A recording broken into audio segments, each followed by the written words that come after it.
इतिहास लिखा है इसमें, कुछ खास छिपा है इसमें।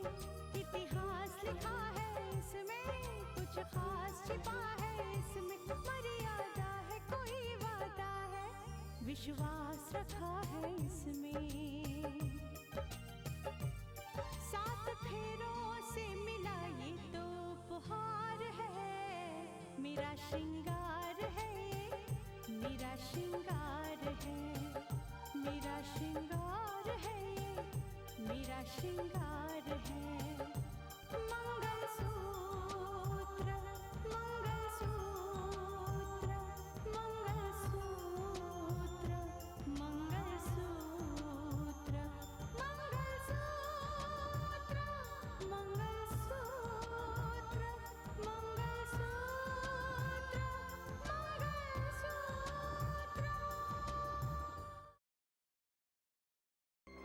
सर ने ये कहा है कि अर्जुन को आपको संभालना होगा। मैं तो सिर्फ इतना ही कहूंगी राहुल, अगर तुम्हें मेरी मदद की जरूरत हो तो।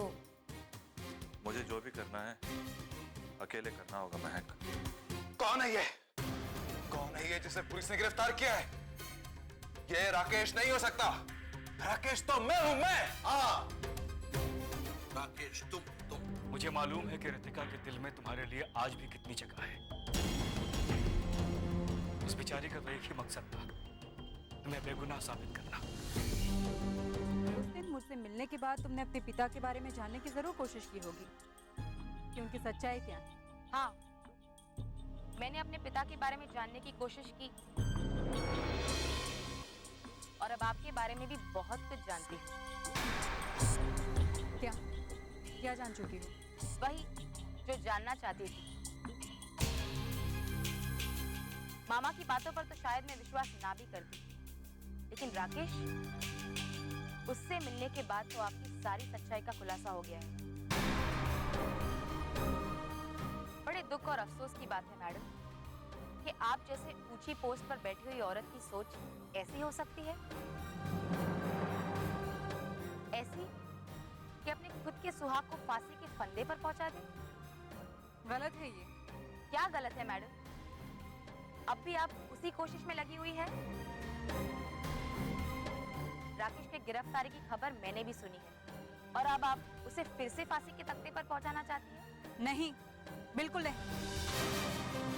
तुम जो सोच रही हो उसका खुलासा सिर्फ और सिर्फ राकेश कर सकता है। राकेश ही बता सकता है कि उसको फंसाने के पीछे किसका हाथ, मेरा या किसी और का। और ये बात भी सामने आ जाएगी कि मुझे बदनाम करने की साजिश किसने की। मैं समझ रही हूँ मैडम, आपके पास पावर है और उस पावर की वजह से आप राकेश जैसे मुजरिमों से कुछ भी कहलवा सकती हैं। लेकिन मैं तो यही कहूंगी कि आप जैसे लोगों की वजह से औरत जात का नाम बदनाम होता है।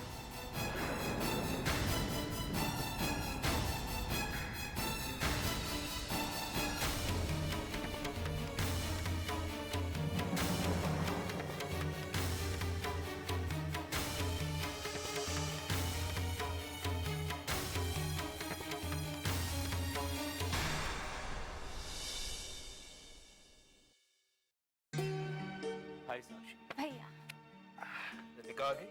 नहीं, वो अभी तक नहीं आई। पर क्या बात है भैया, आप कहाँ से आ रहे हैं? मैं राकेश से मिलने गया था साक्षी। आप राकेश से मिलने गए थे? रितिका तो अपने ओहदे की वजह से उससे मिलेगी नहीं, इसीलिए मैं चला गया उससे ये पूछने कि उसके दिल में ये गलतफहमी कहां से बैठ गई है कि उसे फंसाने के पीछे रितिका और मेरा हाथ है। तो क्या कहा उसने? वैसे भी उसने आपको और भाभी को कितना बदनाम करके रखा हुआ। इसमें उसका कोई कसूर नहीं है। उसके दिल में ये गलतफहमी बिठाई गई है। किसने बिठाई ये गलतफहमी उसके दिमाग में? ऑब्वियसली गुलशन शाह,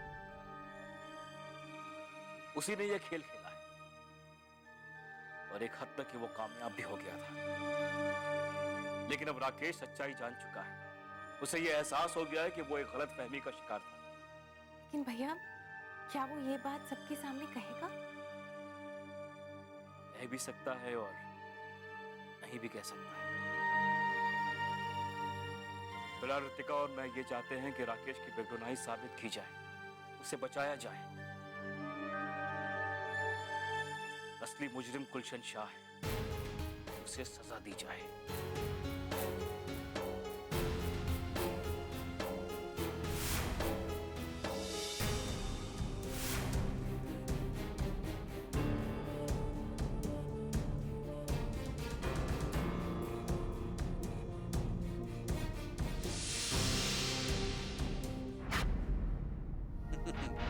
गुलशन भाई, मैंने आपसे कहा था ना, हाँ हमारा ये मानस विपिन से मिलने जरूर जाएगा। और देखो बस वही हुआ, मिलने पहुंच गया वो।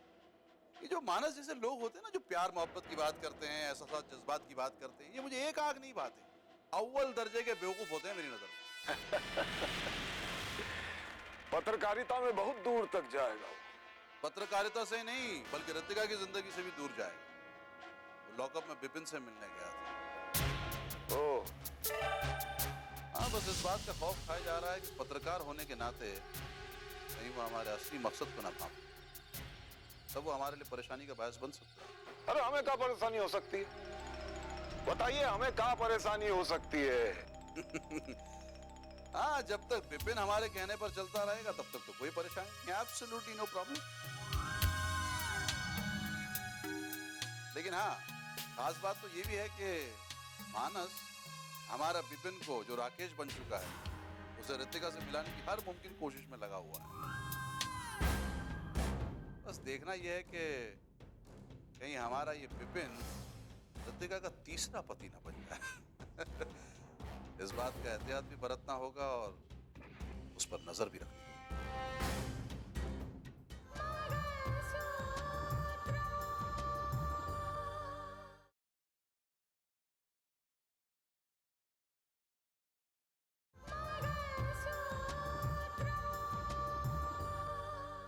इस बात का एहतियात भी बरतना होगा और उस पर नजर भी रखनी होगी। देखते जाइए गुलशन भाई, बस आगे आगे देखते जाइए कि ऋतिका की जिंदगी किस मोड़ करवट लेती है। ये तमाशा भी देखने लायक होगा। ओके।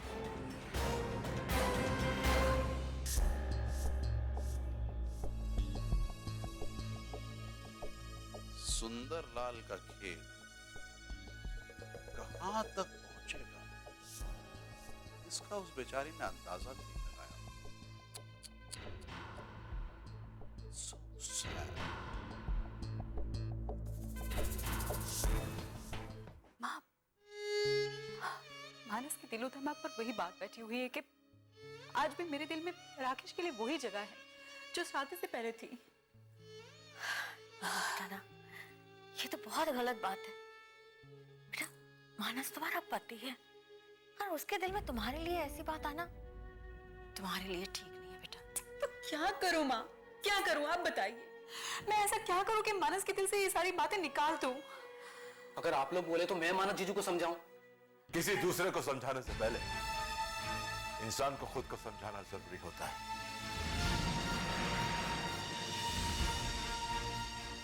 किसी दूसरे पर उंगली उठाने से पहले इंसान को यह देख लेना चाहिए कि बाकी की जो 3 उंगलियां हैं ना, ये खुद की तरफ उठी हुई हैं।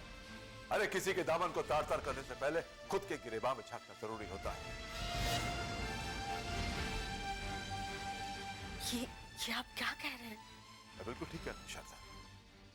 आज तक ये मेरे फैसले पर उंगली उठाती रही। आज मैं इसके फैसले के बारे में इससे पूछता हूं, क्या इसका फैसला सही था? जिस घर में ये बहू बनकर गई, उस घर की ये बहू नहीं बन पाई।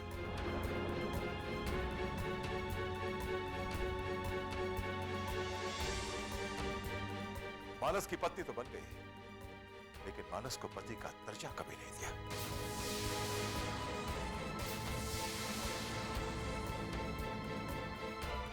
है कोई जवाब? नहीं। तुम्हारी वजह से तुम्हारी मां को उस घर में बेइज्जत होना पड़ा।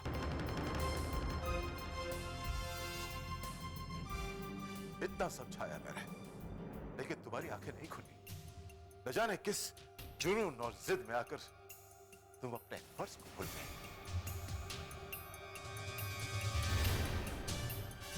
फर्ज जो एक पत्नी का होता है।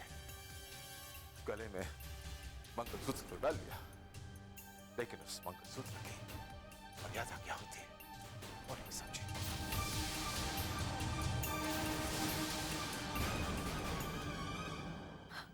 बस भी कीजिए आप, कुछ भी। चुप रहिए ना। मेरे चुप हो जाने से क्या ये मसले हल हो जाएंगे? नहीं, ये मसले तब तक हल नहीं होंगे जब तक इसे खुद अपनी गलती का एहसास नहीं होगा। मानस तो खुद को समझा नहीं पा रहा कि वो इसका पति है या नहीं है।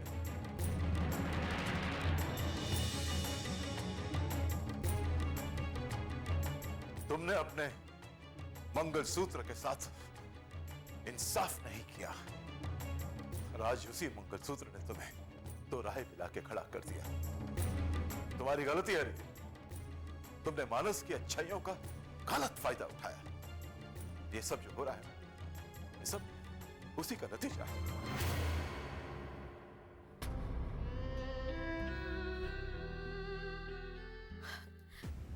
मत रो बेटा, मत रो। तूने तो अपना प्रण पूरा करने के लिए सच्चाई का साथ दिया है ना? हाँ, फिक्र मत कर बेटा, सब ठीक हो जाएगा, सब ठीक हो जाएगा बेटा।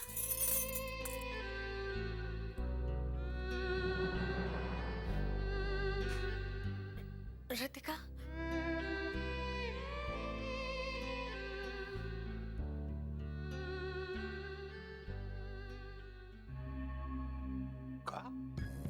ये तुम क्या कह रही हो बिटिया? हाँ बाबू, यहाँ आने के बाद मुझे पता चला है कि जिसकी जान श्रीधर चाचा और अंजना चाची ने बचाई थी वो कोई और नहीं, वो रितिका जी के पहले पति राकेश थे।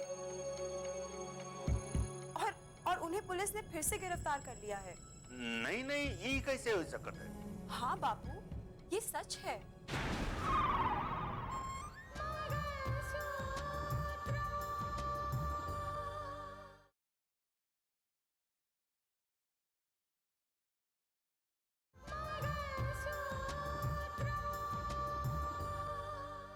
वो कोई और नहीं, वो रितिका जी के पहले पति राकेश थे। और उन्हें पुलिस ने फिर से गिरफ्तार कर लिया है। नहीं नहीं, ये कैसे हो सकता है? हाँ बाबू, ये सच है। हमने यहाँ राकेश जी की तस्वीर टीवी पे देखी थी और ये वही राकेश जी हैं जो वहाँ गांव में अंजना चाची और श्रीधर चाचा के घर में रहते थे। हाँ, पर राकेश का चेहरा तो बदल गया था ना? हाँ बाबू, ये भी तो मैंने सुना था।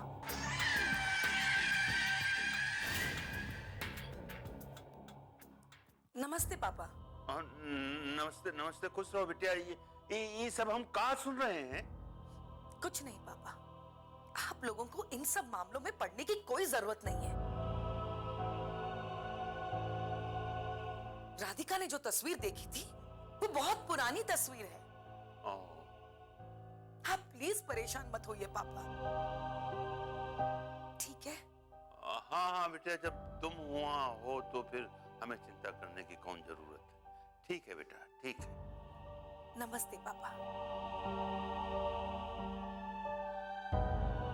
हमने यहाँ राकेश जी की तस्वीर टीवी पे देखी थी और ये वही राकेश जी हैं जो वहाँ गांव में अंजना चाची और श्रीधर चाचा के घर में रहते थे। मैंने तुम्हें बार बार समझाया था कि ऐसी कोई भी बात सामने आए तो तुम तुम्हारी जुबान नहीं खोलोगी। जी दीदी,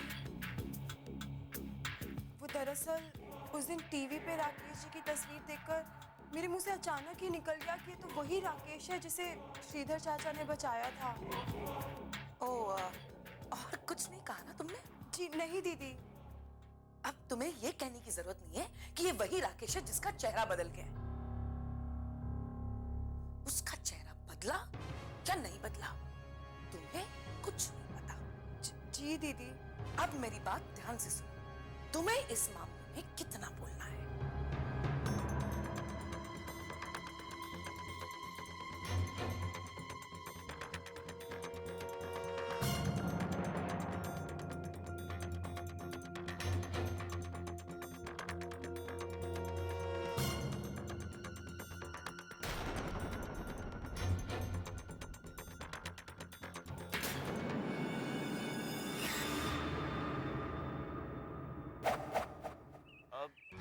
महक, आखिर तुम्हें इस मामले से क्या लेने देना? उस दिन भी जब तुम मुझसे पहली बार मिली तो मेरे दिमाग में सवाल आया था, और आज तक सवाल मेरे दिमाग में घूम रहा है कि आखिर तुम इस बारे में क्यों जानना चाहती हो? छोड़ो इन बातों को। जो जानना था जान लिया, अब उन बातों को जाने दो। मैं तो यही कहूंगी कि उस बहाने तुमसे मेरी दोस्ती तो हो गई। अब क्यों? तुम्हारा इस शहर में कोई दोस्त नहीं है? एक है। कौन है? उसका नाम बताऊं? मैं जब भी सामने होती हूँ वो मेरी आंखों में नजर आता है। तुम भी उसे देख सकते हो। वो तुम्हारे सामने होता है तो वो तुम्हारी आंखों में होता है, तो मैं इस वक्त उसे कैसे देख सकता हूँ? हाँ, देख सकते हो। वो इस वक्त भी मेरी आंखों में नजर आएगा। ओह, तुम्हारा मतलब है मैं, मतलब जब मैं तुम्हारे सामने होता हूँ तो मैं तुम्हारी आंखों में होता हूँ, और जब मैं तुम्हारी आंखों में देखूं तो मैं ही नजर आऊं। हाँ, मैं तुम्हारी ही बात कह रही थी। इतनी देर लगी तुम्हें समझने में? सॉरी, लेकिन क्या सचमुच तुम्हारा कोई दोस्त नहीं है? कुछ ही दिन पहले तो यहाँ आई और पहली बार तुमसे मिलकर बातें कर रही हूँ। मुझसे दोस्ती करोगे? Of course.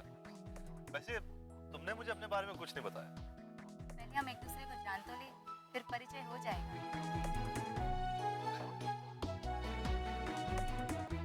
बात करना बहुत आसान है दीदी, लेकिन जो कह रहे हैं उसे करके तो दिखाएं। आज तक तो रितिका यही कहती आ रही है ना कि राकेश बेगुनाह है, तो उसे बचाने की पहल तो करके दिखाए। वो सब मैं नहीं जानती, पर मुझे मेरा बेटा वापस चाहिए। ऐसी बात कर रही हैं आप दीदी? हम क्या राकेश को यूं ही छोड़ देंगे? अरे हम उसे बचाने की हर मुमकिन कोशिश करेंगे, लेकिन मसला यह है कि राकेश ने रितिका और मानस के खिलाफ अपनी जुबान खोल के रितिका को अपना दुश्मन बना लिया। पर उसने जो भी कहा सच कहा ना? अरे सच ही कहा मेरी माँ, मैंने कहा कि झूठ कहा? सच कहा उसने, लेकिन बताने में जल्दबाजी कर दी, जिसकी वजह से उसकी गिरफ्तारी भी जल्दी हो गई। अरे थोड़ा अगर वक्त मिल जाता, अगर उसने ये बात नहीं कही होती तो कम से कम आप रितिका से तो ये कह पाती कि कहो ना, बताओ, बड़ी बड़ी बातें कर रही थी उसे बचाने की, तो बचा ले अब। बाबा जी, हमें किसी से कोई उम्मीद नहीं रखनी चाहिए। बेटा, यहाँ उम्मीद और नाउम्मीदी की बात नहीं हो रही है, अक्ल की चतुराई की बात हो रही है। देखो, वक्त बुरा हो ना बेटा, तो दिल में गुरूर नहीं रखना चाहिए, और इस वक्त हमारा मकसद सिर्फ और सिर्फ राकेश की रिहाई है। किसी भी तरह से उसे कानून के चंगुल से बचाया जाए।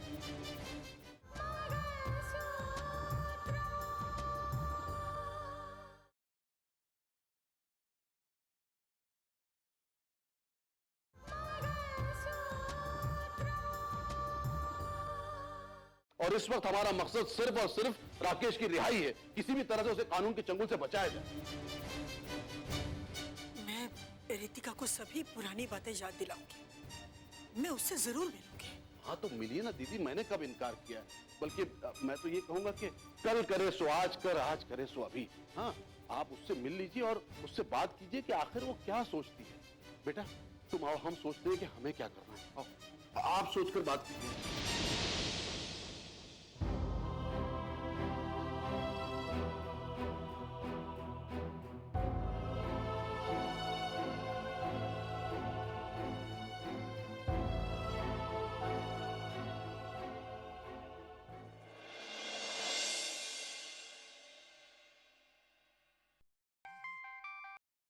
नमस्ते माँ।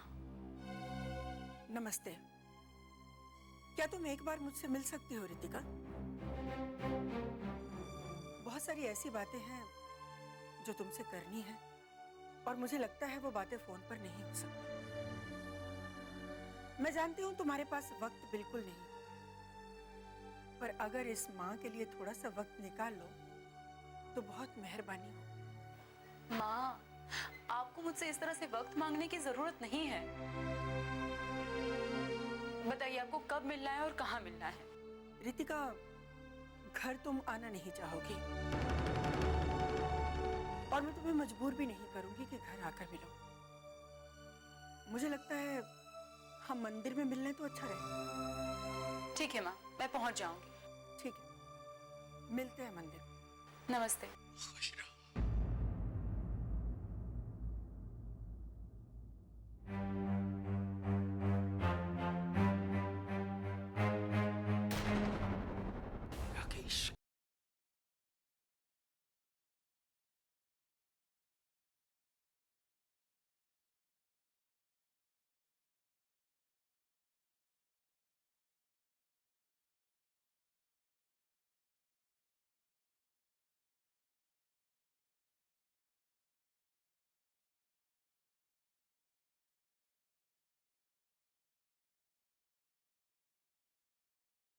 पहले भले ही राकेश बेगुनाह रहा हो, लेकिन आज वो गुनाहों की दलदल में कदम रख चुका है।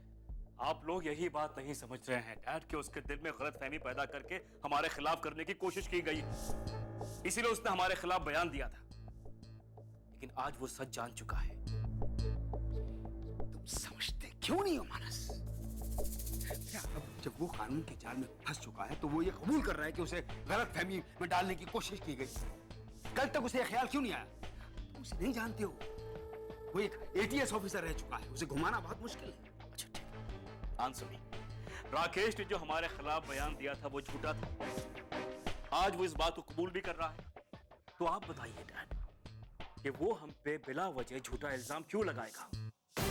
इस क्यों का जवाब ही तो तलाश करना है। मुझे लगता है कि इस क्यों के पीछे बहुत बड़ा राज छुपा हुआ है। उसने तुम्हें जो कुछ कहा है ये सोचना पड़ेगा, कहीं वो खुद को बचाने की कोशिश तो नहीं कर रहा है। देखिए, मैं इतना जानता हूं कि वो बेगुनाह है और उसके साथ इंसाफ होना चाहिए, हर कीमत पर होना चाहिए। लेकिन मानस